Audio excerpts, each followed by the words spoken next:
my name is Ben Pig from Woby Design, and I make things out of recycled skateboards in this 20-foot shipping container workshop.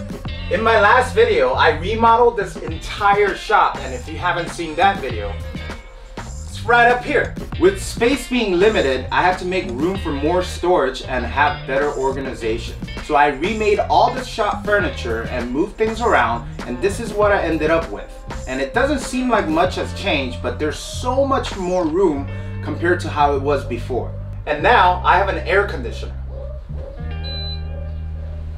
Woo! Now, there are a couple shop tour videos that I made in the past, right up here, pretty much blabbering about what kind of tools I have and how much I like them, and pretty much showing off. Sorry. So instead, in this video, I have this piece of skateboard glue up that I made off camera, and I'm going to be using this to show you how I use all my big tools as well as how I work in this 20-foot shipping container workshop. Woo! So this is a piece of lumber made out of recycled skateboards. If you haven't seen that video, it's going to be right up here. On a few occasions, I use plywood or hardwood in my projects, but for the most part, I'm using this as my material. Let's use the jointer first. Now, to use the jointer, I have to move the table saw, but it's pretty easy having these mobile bays on the table saw. It only takes about 10 seconds. And since I'm pretty much cutting up plywood, it would dull up the straight knife blade pretty quick. So I installed the Helix Healable Cutter Head by mywoodcutters.com. The quality of the cut is really great, and having a peace of mind that I wouldn't have to replace these cutter heads for years, maybe even a decade, is a plus. I wish I had an 8-inch jointer so I could run a full skateboard through the jointer, but this will do for now. Now, let's say I want to use the planer. It's pretty rare because I have a drum sander and I prefer to use the drum sander against this material, but let's just say that I want to use the planer. All I have to do is spin this planer and we're good to go. I also replaced the straight knife cutter head with Lux Cut 3 by mywoodcutters.com. Again, having a great quality cuts on plywood, and it will last years before switching them out. Link will be down in the description below.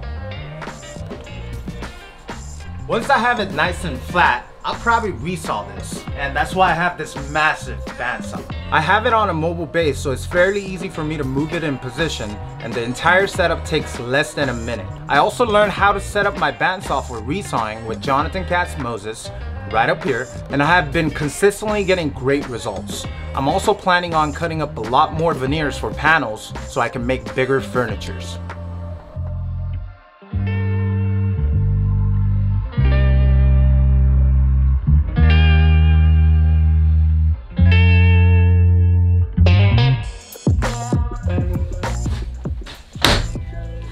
Now, after resawing into veneers like this, I would most likely use the drum sander to make it nice and smooth. This open-ended drum sander works great as an outfeed table for my miter saw as well as my table saw. Since I'm always dealing with these veneers, it's too fragile to run it through the planer, so having a drum sander is a must if you're planning on making veneers.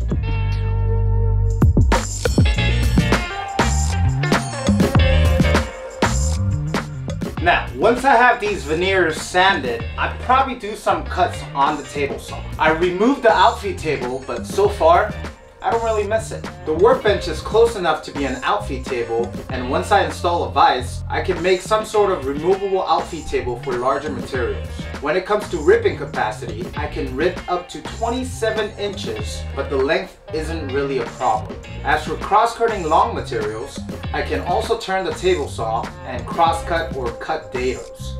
I really enjoy having this big, heavy table saw with the mobile base, and it's easy to move. I use it as my secondary work table, and it cuts.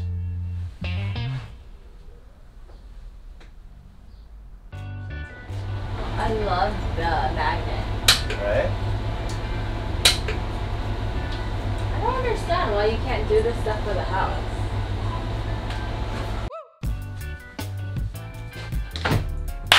Okay, so once I have all the cuts made, I'll probably do some work at the workbench. I have all these clamps nicely organized and easily accessible during glue up. I use these magnetic tool holder strips to store all my most frequently used tools like the chisel, marking knife, square, utility knife, mallet, and bunch of drill related accessories. Under the workbench, I have a small gap just in case I need to clear the workbench, and of course, drawers. I made this drawer front pattern using a 1/4" router bit and some skateboard veneers, and I really like it. And if you think I should do a video on this, leave a comment down below. I also really like the leather handle. It's really nice to touch and it feels nice on my skin. I really like having drawers and everything is so easily accessible, and I have a place for all my tools and accessories and even room for more.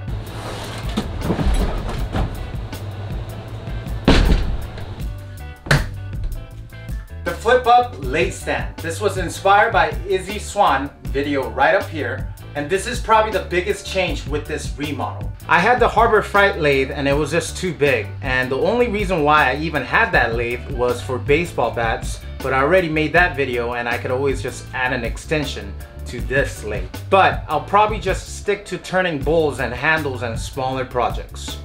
When I have it flipped down, it gives me more surface space to work with, and even when it's flipped up, I still have small amount of surface space in the back.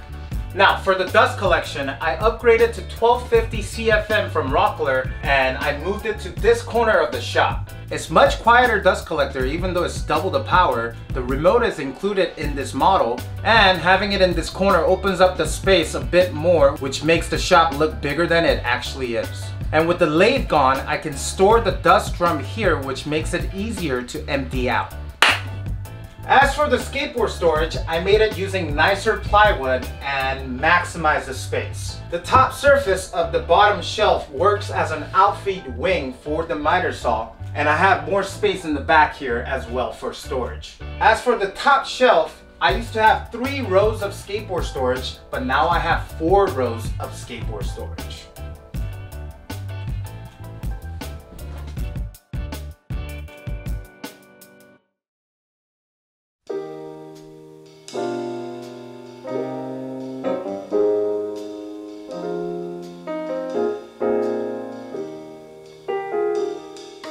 In this drawer, I have all the power tools that I don't really use that often, so I'm keeping it here.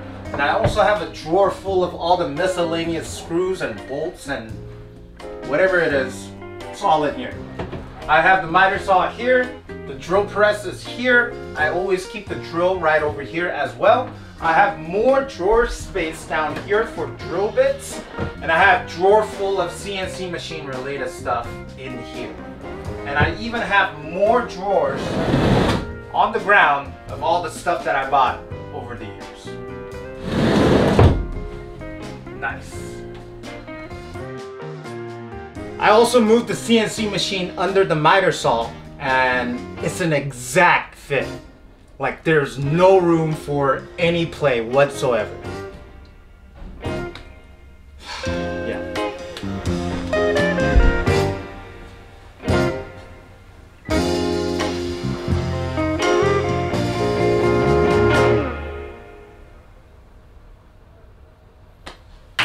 Okay, so I have these shelves made so that I could store any kind of glue ups up here, just like this, or any just random stuff that I'm gonna find and I'm gonna keep over here as well. And right next to it, I have my camera jig, which is gonna be my next video, so stay tuned.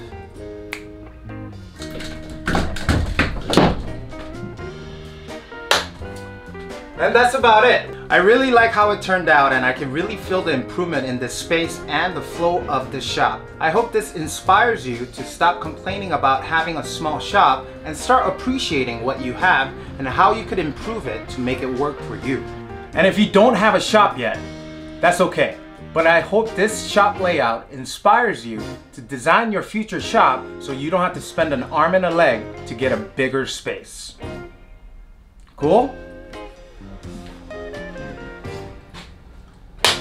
Okay, so that's it for this video. I hope this video explained how I was able to maximize this small workshop with this year's remodel. And if you have any questions about this workshop, leave a comment below after watching this playlist. Thanks for watching. I'll see you guys next time.